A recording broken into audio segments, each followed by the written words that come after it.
Bonjour, aujourd'hui on est parti sur les entiers de Gauss, alors quelque chose de très peu théorique, la théorie est là évidemment, mais elle est en background.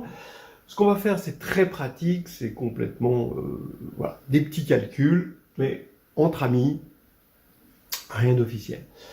Donc les entiers de Gauss, c'est l'anneau qui s'appelle Z de I, il est bien nommé. C'est l'ensemble des éléments de la forme A plus BI, où A et B sont dans Z. C'est bien un anneau, soit on le vérifie comme ça, soit alors on remarque que Z de I, c'est le quotient de Z de X, l'anneau de polynôme sur les entiers, quotienté par X2 plus 1. Mais bon, là, c'est autre chose. Bon, on peut, de façon purement pratique, le vérifier comme ça. Alors, on ne va pas le regarder juste en tant qu'anneau, parce que là, ça veut dire qu'on ne ferait que des additions, des soustractions et des multiplications. On va le regarder en tant qu'anneau qui possède un stasme euclidien, c'est-à-dire où on a une division euclidienne. Et donc, avec cette division euclidienne, on a qu'il est principal, donc on a des PGCD, on a qu'il est factoriel, donc on a des éléments irréductibles, des éléments premiers, des décompositions avec une certaine unicité. On a une identité de Bezout, voilà. Et tout ça grâce à un stasme. Alors le stasme, dans Z de I, c'est N de A plus IB égale à A2 plus B2. En plus, il est multiplicatif. C'est-à-dire que N de ZZ', c'est N de Z fois N de Z'. Bon. Je vous rappelle que Z, lui, il est muni d'un stasme euclidien, c'est la valeur absolue. L'anneau des polynômes K de X, il est muni d'un stasme euclidien, c'est le degré. Voilà. Et tout ça fait qu'on a des anneaux principaux sur lesquels on peut faire vraiment de l'arithmétique telle qu'on l'aime. Donc on va attaquer des petits calculs, mais avant tout, avant de mettre le premier pied dans un anneau, on commence à regarder ses inversibles. Ça, c'est fondamental. Parce que, on sait que tout idéal est principal, c'est-à-dire engendré par un élément. Mais l'unicité de cet élément, il est modulo les inversibles. La divisibilité, c'est une relation d'ordre modulo les inversibles. Parce que si A divise B, B divise A, alors A et B sont égaux à un inversible près. Voilà. Et puis, le PGCD sera modulo les inversibles, les nombres premiers seront associés s'ils sont égaux modulo les inversibles, l'unicité du coup de la décomposition en nombres premiers, c'est modulo les inversibles. Donc de toute façon, tout ce qu'on fera, toutes les propriétés importantes, fondamentales, qu'on verra là-dedans, ça va être modulo les inversibles. Alors autant voir qui c'est. Ok, les inversibles de Z de I, c'est plus ou moins 1, plus ou moins I. Hein, voilà. On a un groupe d'ailleurs, vous voyez que c'est le groupe Z sur 4Z, le groupe multiplicatif, engendré par I. Et comment on montre ça? Si Z est inversible dans Z de I, ça veut dire que ZZ' est égal à 1. On prend le stasme, N de ZZ' est égal donc à N de 1, et donc est égal à 1. Mais N de 1, évidemment, c'est 1. Mais là, on a la chance d'avoir un stasme qui est multiplicatif. Donc ici, on a N de Z' égale 1. Et N de Z est un entier positif. Donc ici, N de Z, forcément, est égal à 1, parce que N de Z' est aussi un entier positif. Voilà. Bon, maintenant, à partir de N de Z égale 1, on fait A2 plus B2 égale 1. Bon, quitte à faire plusieurs cas, on se rend compte que ça nous donne ça, et ensuite, on a la réciproque. Alors, regardons un petit peu des nombres premiers. On va se servir du stasme pour montrer que 3 est premier. Regardez, supposons que 3, ça veut dire que 3 est premier. Alors les premiers, c'est ici, dans un anneau principal, factoriel, tout ça. Les premiers, c'est les irréductibles. Donc les éléments qui ne se décomposent pas trivialement en Z fois Z'. Donc 3 est irréductible, c'est-à-dire que si 3 est égal à ZZ', alors soit Z est inversible, soit Z' est inversible. Alors montrons-le. Si 3 égale à ZZ', on prend la norme, ça fait norme de Z égale norme de 3, c'est-à-dire 9. Mais si on veut supposer z et z' non inversibles, ça veut dire que norme de z et norme de z' sont différents de 1, d'accord, d'après ce qu'on a l'étude précédente, eh bien ça nous fait que forcément pour décomposer 9 c'est 3. C'est-à-dire que norme de z est égale à norme de z' est égale à 3. Or, A2 plus B2 égale 3 n'a pas de solution dans Z. Vous pouvez le vérifier. Donc, ça veut bien dire que 3 est irréductible, il est premier. Voilà. Maintenant, 5, lui, n'est pas premier. Parce que regardez, 5 c'est 2 plus i facteur de 2 moins i, et la norme de 2 plus i est égale à 5. Bon, donc en fait, 2 plus i n'est pas inversible parce que sa norme est différente de 1. Et pareil pour 2 moins i. Remarquez entre parenthèses que non seulement ça prouve que ici on a 5 qui n'est pas premier, mais j'affirme que ceci est la décomposition de 5 en nombre premier. Alors regardez, d'abord 2 plus i est premier, puisque sa norme est égale à 5, et que 5 est irréductible, exactement comme ici, on montrerait que 2 plus i ne peut pas se factoriser en z fois z', et 2 moins i non plus. Mais là, il faut faire attention un petit peu, parce que les nombres premiers associés ne sautent pas aux yeux forcément. Il faut vérifier que 2 plus i et 2 moins i, c'est des nombres premiers différents, mais vraiment différents, c'est-à-dire différents à un inversible près.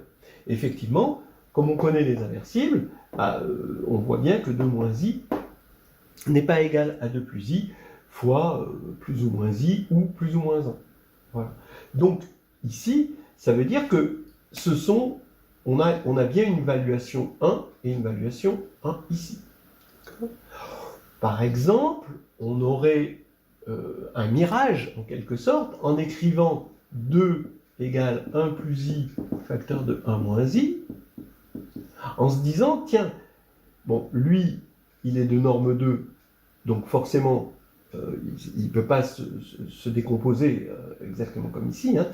Il ne peut pas se décomposer, et lui, non plus. Donc lui est premier. La réponse est oui.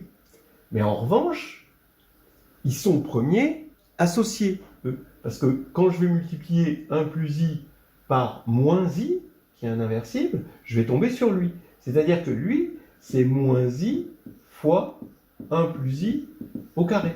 Et la décomposition de 2 en nombre premier, c'est 1 plus i avec une valuation 2. Voilà. Vous allez me dire, pourquoi je choisis 1 plus i par rapport à 1 moins i? J'aurais pu dire, oui, c'est 1 moins i au carré fois, cette fois-ci, i. Oui, pourquoi pas? De la même manière que dans Z, on va choisir un représentant plutôt positif, quand on va dire les nombres premiers, c'est 2, 3, 5, mais on ne dit pas c'est moins 3, moins 5. Alors que moins 3 et moins 5 est irréductible aussi. Hein, c'est premier, c'est irréductible. Mais on les tient pas en compte. Eh bien, on va plutôt prendre nos nombres premiers, nos représentants modulo les inversibles, dans le premier cadran. Donc, quand A est positif et B positif. Voilà. Donc c'est pour ça que je choisis 1 plus i. Voilà. Bon. Ok. On n'est pas obligé non plus. Hein. Donc, voilà pour 5, voilà pour 2, hein, et voilà une petite subtilité. Maintenant, on continue. La division euclidienne. On va faire la division euclidienne de 3 par 1 plus i. Bon, alors comment on fait une division euclidienne dans Z de i? La première chose, c'est qu'on quotiente. Donc on fait 3 sur 1 plus i, et on regarde ce que ça donne. Mais ce que ça va donner, ce ne sera pas dans Z de i, ce sera dans Q de i. Ici, vous multipliez par la quantité conjuguée 1 moins i, vous allez avoir 3 demi moins 3 demi de i. Bien. Et maintenant, donc voilà 3 demi, ici c'est 3 demi, et là c'est moins 3 demi. Voilà. Eh bien, qu'est-ce que je vais prendre dans Z de i, qui est le plus proche? Donc on voit bien qu'on n'est pas tombé sur une maille du réseau. Hein. Je vais devoir prendre un élément de Z de i le plus proche de lui. Mais vous voyez, ça c'est intéressant. C'est que là, des plus proches, on a le choix entre 4 possibilités, parce qu'on est tombé en plein milieu. Bon, bah, je vais choisir celui-ci. Ça veut dire que là, j'ai en abscisse, j'ai 1, parce que là j'ai 2. Et en ordonnée, ben, ici j'ai moins 2 et ici j'ai moins 1. Donc en fait, je vais prendre ici le point 1 moins i. Alors ça va faire 1 moins i, ici. Donc là, je mets un à peu près égal. Donc le plus proche, je regarde le plus proche, ici, entier. Ça va être 1 moins i. Et maintenant, je vais faire 3 moins 1 plus i facteur de 1 moins i. Ici, je passe lui en quelque sorte de l'autre côté. Je vais avoir mon approximation, mon reste en quelque sorte. Et là, quand je fais le produit, ça fait 2. 3 moins 2, ça fait 1. Donc il reste 1. Et par construction, étant donné que ici, vous voyez bien que c'est plus petit, la distance entre lui et lui, c'est plus petit que racine de 2 sur 2. C'est même ici, on est dans un cas extrême, c'est égal à racine de 2 sur 2, hein, d'accord? C'est la demi-diagonale du carré. Et bien quand je multiplie par 1 plus i, je vais avoir que la norme de l'objet obtenu va être plus petite que la norme, le stasme, de 1 plus i. Donc c'est bien ma division euclidienne. Je retrouve bien que n de 1, par cette technique, bon, c'était pas la peine de vérifier, parce que cette technique marche toujours dans Z de i, mais on le vérifie quand même, n de 1 est strictement plus petit que n de 1 plus i, puisque ça fait 1 et ça fait 2. Voilà. Ok, donc ici, voici la division euclidienne avec le quotient et le reste. Maintenant, on peut faire un algorithme d'Euclide, et on va regarder le PGCD de 1 plus 3i et de moins 3 plus 7i. Ok, allons-y, donc, on va faire l'algorithme d'Euclide. Alors attention, je ne sais pas ce que vous appelez un algorithme, mais là, il n'est pas déterministe, notre algorithme, parce qu'à chaque fois, on peut avoir le choix de prendre un élément plutôt qu'un autre. Si on est à égale distance de deux mailles du réseau, on a le choix. Bon, ok. Alors allons-y. On prend moins 3 plus 7, alors on va faire la division euclidienne de lui par lui, on fait moins 3 plus 7i sur 1 plus 3i, je multiplie par la quantité conjuguée ici, je tombe sur 20 sur 10, c'est-à-dire 2, plus 16 dixièmes de i, donc 2, je le laisse parce qu'il est entier, 16 dixièmes, je prends le plus proche, c'est 2, ça fait 2 plus 2i, voilà. Donc maintenant, je vais regarder, lui, le reste de la division, donc ça va être le quotient, hein, et le reste de la division euclidienne, ça va être lui moins lui fois lui. Voilà, donc ça fait ça, moins ça, et je tombe sur, donc je fais le calcul, je tombe sur 1 moins i. Voilà. Donc là, j'ai fait la division de ça par ça, vous vérifiez, le reste c'est 1 moins i. Maintenant, il faut que je fasse la division, si je veux mon algorithme d'Euclide, il faut que je fasse la division de 1 plus 3i par 1 moins i. Et quand je fais la division par 1 moins i, je multiplie en haut et en bas par 1 plus i, quand j'ai quotienté, ça fait 2, et en fait, je vais tomber, quand je vais multiplier, sur moins 2 plus 4i, c'est-à-dire deux éléments pairs, et quand je vais diviser par 2, ça fait moins 1 plus 2i. C'est-à-dire que ma division euclidienne, ça y est, c'est 1 plus 3i égale 1 moins i facteur de moins 1 plus 2i, plus 0. Le reste est nul. Alors vérifiez-le, hein. On a moins 1, plus 2, ça fait 1, et puis là, 2, plus 1, ça fait 3, oui. Donc c'est bon. Hein. On a ça. Ça veut dire, si vous connaissez l'algorithme d'Euclide, que le PGCD, c'est le dernier reste non nul, en quelque sorte. Donc c'est 1 moins i. Alors, évidemment, hein, on peut se poser la question, si on avait fait un autre algorithme d'Euclide, puisque je vous ai dit, dans les algorithmes, là, il y a un choix, hein, on serait tombé sur quoi? Est-ce qu'on serait tombé sur la même chose? Non. On serait tombé sur un élément associé. Voilà. On serait tombé peut-être sur i fois ça, ou l'opposé fois ça, ou moins i fois ça, ou lui-même, bien sûr, hein, possible. Bref, on a 1 moins i, c'est le PGCD, unique, modulo, les inversibles. Hein, voilà. Alors, on aurait pu, évidemment, prendre 1 plus i, hein, 1 plus i, si on aime voir, vous voyez, un PGCD dans l'anneau des polynômes, il est unitaire. Dans l'anneau des entiers, bah, il est positif. Bah, là, on peut essayer de faire en sorte qu'il soit dans le premier cadran. Et là, dans ce cas-là, on prendrait 1 plus i, histoire d'avoir un critère d'unicité. Ok. On a des PGCD, on a Bezout, donc on a trouvé, là par exemple, on a, vous voyez la belle identité de Bezout qu'on a ici, hein, voilà. Il est factoriel, on a une décomposition, on a des éléments premiers, on a une décomposition non premier, bon voilà, on a tout ça. Maintenant, qu'est-ce qu'il nous reste à regarder quand même? Il nous reste à regarder les quotients. Hein, on va attaquer les quotients. Bon, alors, avant d'attaquer les quotients, remarquons la chose suivante. Si z est premier, voilà, z est premier, comme 3, comme 2 plus i, comme 1 plus i, etc. Alors, z de i, quotienté par l'idéal engendré par petit z, j'affirme que c'est un corps. Pourquoi?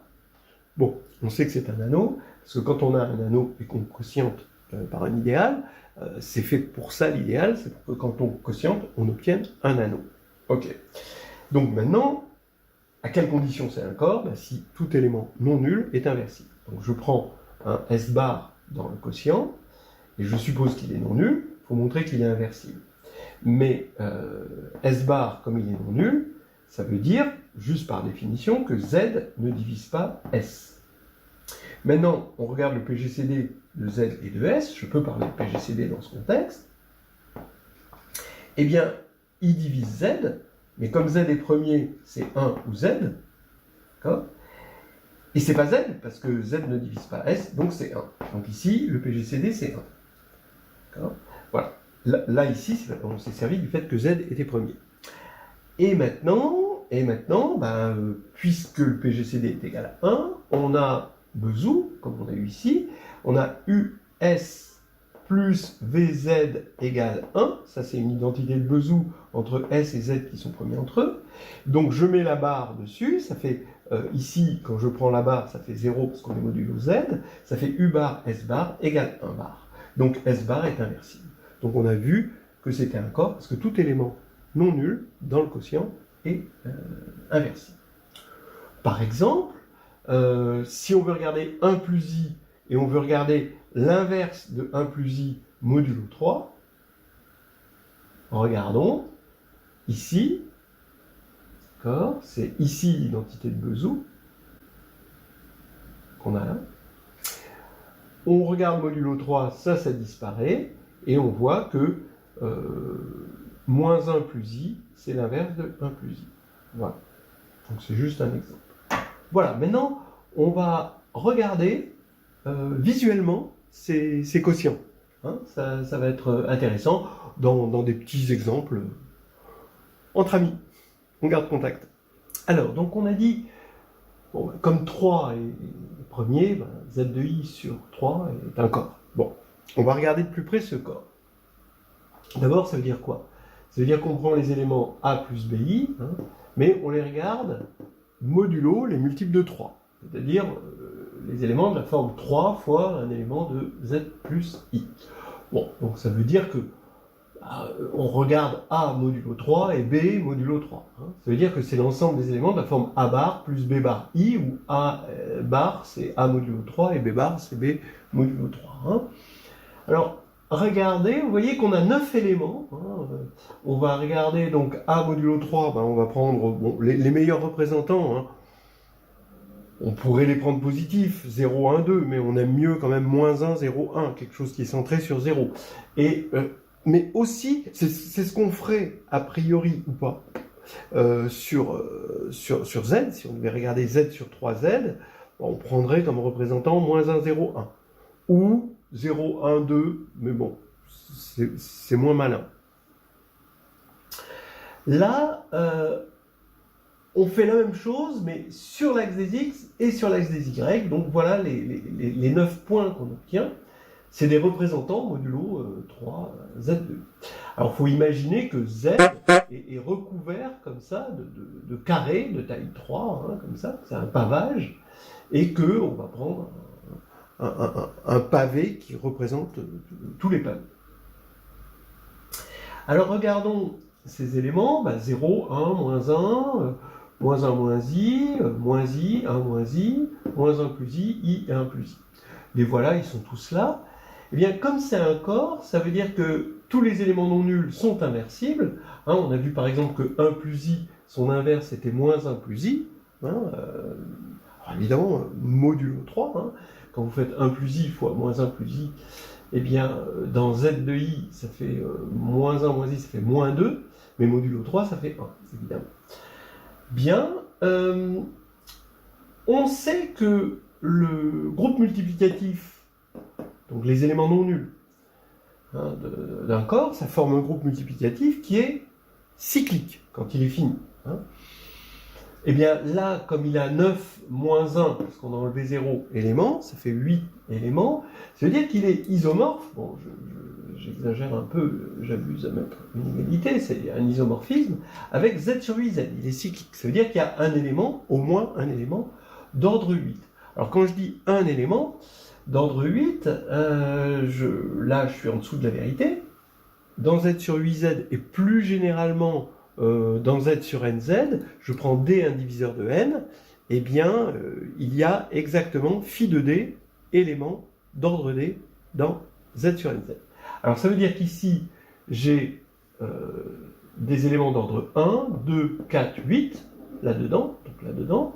Ça veut dire que j'ai phi de 1, ça fait 1, phi de 2, ça fait 1, phi de 4, ça fait 2, phi de 8, ça fait 4, faites le calcul.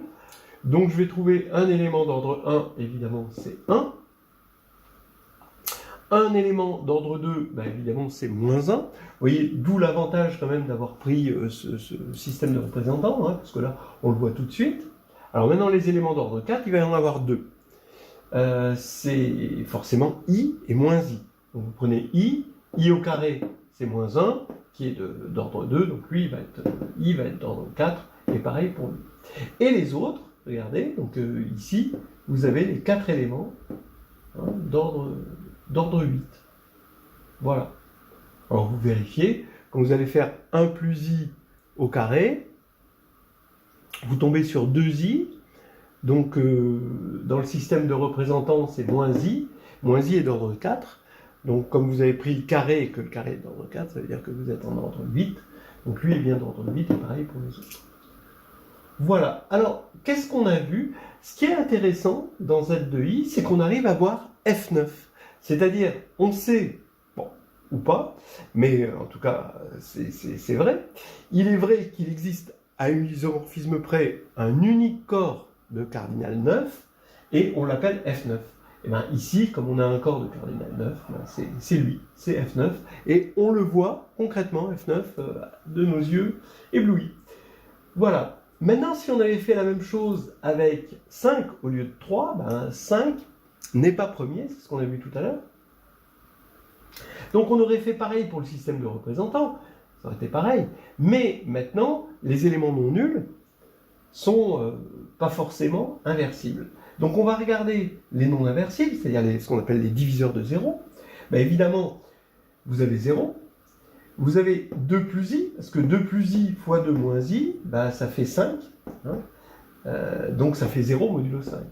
Donc lui, c'est un diviseur de 0. 2 moins i aussi, c'est un diviseur de 0. Et quand on va regarder tous les diviseurs de 0, donc les multiples de 2 plus i, il y en a forcément 5. 1, 2, 3, 4 et 5, parce qu'on prend l'opposé aussi. Et là, les multiples de 2 moins i, ici, c'est 5 là. Voilà. En fait, il va y avoir exactement 5 diviseurs de 0.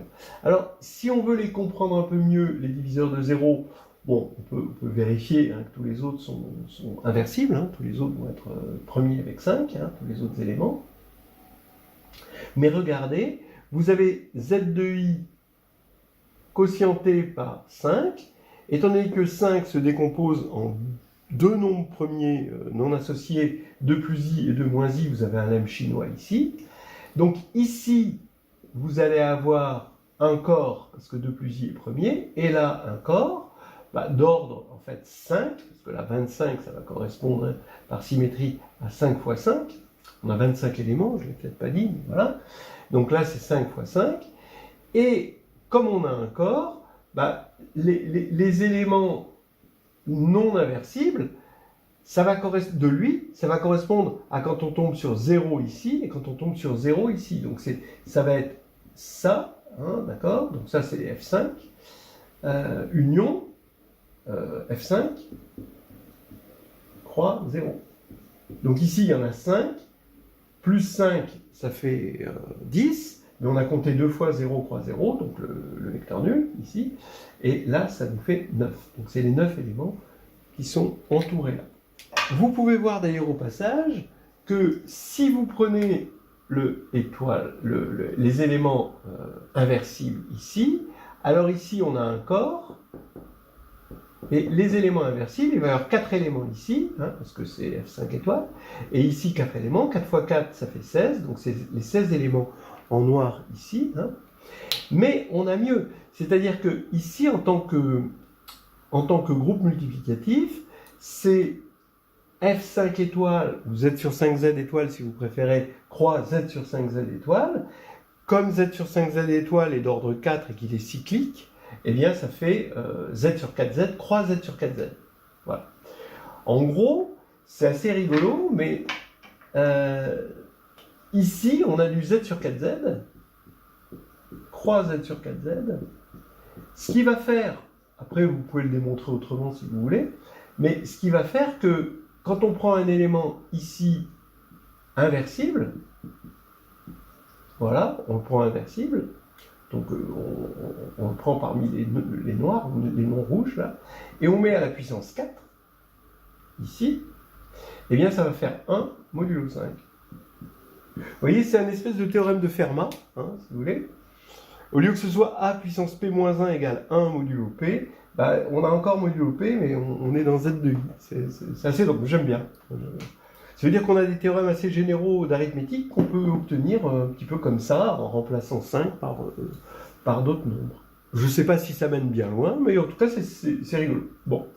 Maintenant, ici, on a parlé de Z de I quotienté par 2 plus I, qui est un corps à 5 éléments. Alors là, ça veut dire que, qu'est-ce que c'est que l'idéal engendré par 2 plus I? Alors là, c'est intéressant. Parce que finalement, ça nous fait réfléchir à ce qu'est un idéal. Un idéal, c'est un sous-groupe additif, stable par multiplication par l'anneau. Mais à partir du moment où c'est un sous-groupe additif, ça veut dire qu'il est stable par multiplication par Z. Maintenant, pour être stable par multiplication par l'anneau, il suffit qu'il soit stable par multiplication par I. Ce qui veut dire que il suffit, pour avoir un idéal, d'obtenir un sous-groupe stable par multiplication par I. Ça veut dire que quand j'ai 2 plus I, dedans, ben, il faut que j'ai aussi 2 plus I fois I. 1 moins 2I. Et si je regarde maintenant le sous-groupe engendré par 2 plus I et 1 moins 2I, c'est-à-dire l'ensemble des éléments, hein, attention, hein, c'est juste l'ensemble des éléments A fois 2 plus I plus B fois 1 moins 2I, voilà, avec A et B dans Z, eh bien, cet ensemble-là, ça va être effectivement un sous-groupe et stable par multiplication par I, hein, d'après la construction, et ça va nous donner finalement l'idéal, engendré par 2 plus I. Donc, je vais regarder ce sous-groupe. Donc, ça veut dire que je regarde, vous voyez, vous prenez, voilà, 0 est là, hein, vous prenez 2 plus I, vous prenez 1 moins 2i, ici, et vous regardez le réseau, toutes les mailles engendrées par ça. Donc vous avez ce carré là qui cette fois-ci, au lieu d'être bien tout droit, il est un peu incliné, mais vous pouvez mailler, hein, tout avec ce carré. Et modulo ce carré, bah, ce qui va rester, c'est les 5 éléments qui sont 1, 2, 3, 4, 5. Hein, je ne reprends pas ces sommets, parce que ces sommets, finalement, modulo 2 plus I, modulo l'idéal, c'est 0. Donc vous avez ces 5 éléments. Et là, vous avez un corps. Là, vous avez un corps. Alors, on peut regarder ce corps. C'est le corps à 5 éléments, donc c'est isomorphe à Z sur 5Z. Donc, le groupe multiplicatif, donc vous avez 0 et les éléments inversibles. Tous ces éléments sont inversibles. Le groupe multiplicatif, ben, ça va être il va avoir 4 éléments. donc ça va être isomorphe au groupe additif Z sur 4Z. Donc vous allez avoir l'unité, évidemment, donc ça c'est l'élément d'ordre 1. Lequel c'est l'élément d'ordre 2? Ben, ça va être lui. Alors regardons donc 2 moins i au carré, ça fait 4 moins 1, ça fait 3, moins 4i. Voilà, et j'affirme que ça fait 1, c'est-à-dire que ça c'est 1 plus 2 moins 4i, et ça c'est 2 facteurs de 1 moins 2i, 1 moins 2i qui est nul.